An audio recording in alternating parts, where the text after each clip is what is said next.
Hi, my name is Chris Spates, and I'll be presenting the case of hospital-acquired oral myiasis in critically ill patient boarding in the emergency department. Cutaneous myiasis is the parasitic larval infestation of wounds and other soft tissue, and it's not an uncommon occurrence in underserved populations. Oral myiasis, however, is exceedingly rare in the United States, and this is the case of an ICU-level patient forced to board in the emergency department for an extended period of time who developed this disease. A 65-year-old male with past medical history of metastatic gastric cancer on chemotherapy, COPD, heroin use disorder, and poor dentition with multiple missing teeth and severe dental caries was admitted for altered mental status. He was found to have a number of serious clinical derangements, including recent heroin use, hypoglycemia, sinus bradycardia, melena with a hemoglobin of 6.5, and lactic acidosis from an ulcerative left foot wound. He was treated for septic shock due to low blood pressure on admission, given his 30 cc's per kg fluid boluses, and started on IV antibiotics. During the admission, he had an echo done showing an EF of less than 20% with global hypokinesis and a nuclear medicine stress test that revealed reversible ischemia. The patient refused any intervention and instead opted for medical management alone. He was eventually discharged to a nursing home.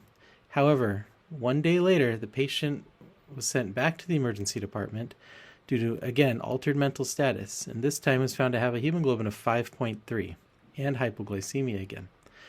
He was readmitted, but still forced to board in the emergency department due to shortages in nursing and beds. The following day after admission in the emergency department, the patient suffered a cardiopulmonary arrest.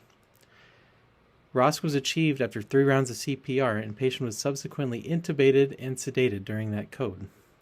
The patient continued to board in the emergency department despite his upgraded ICU status, and during this time developed oral myiasis, with maggots observed from his mouth, nares, and endotracheal tube. Blood cultures were later found to be positive for Klebsiella pneumoniae and MRSA. Given his poor prognosis, the patient's family chose to withdraw care, and the patient was terminally extubated 20 days following initial presentation. These pictures show his dental caries up top with the ET tube to the side there. The other picture shows a larva poking out of one of the missing teeth, and the video below shows multiple larvae that can be seen within the cavity in his mouth.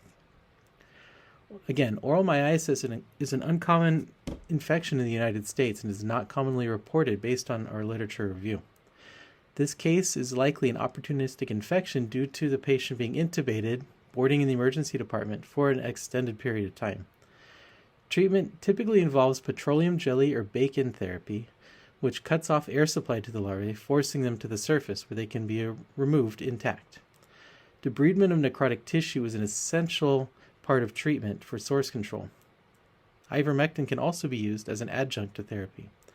Critically ill patients boarding in the emergency department are at an increased risk of poor outcomes from many factors, and oral myiasis appears to be another one of those possible risks. Our patient presented with severe dental caries but no history of myiasis prior to admission. It is suspected that while intubated and boarding in the emergency department, a fly landed in his mouth, deposited eggs due to the exposed dental cavity from endotracheal intubation. Treatment involves petroleum jelly or bacon therapy again. However, due to the patient's very poor prognosis, no additional treatment or management was sought by the family. And unfortunately, this has proved to not be an isolated case at our hospital. Prolonged boarding of admitted patients in the emergency department is a practice that needs to be reduced, and future research should be done here at our facility to reduce these wait times for patients to get a bed in the ICU or on the floors. Thank you.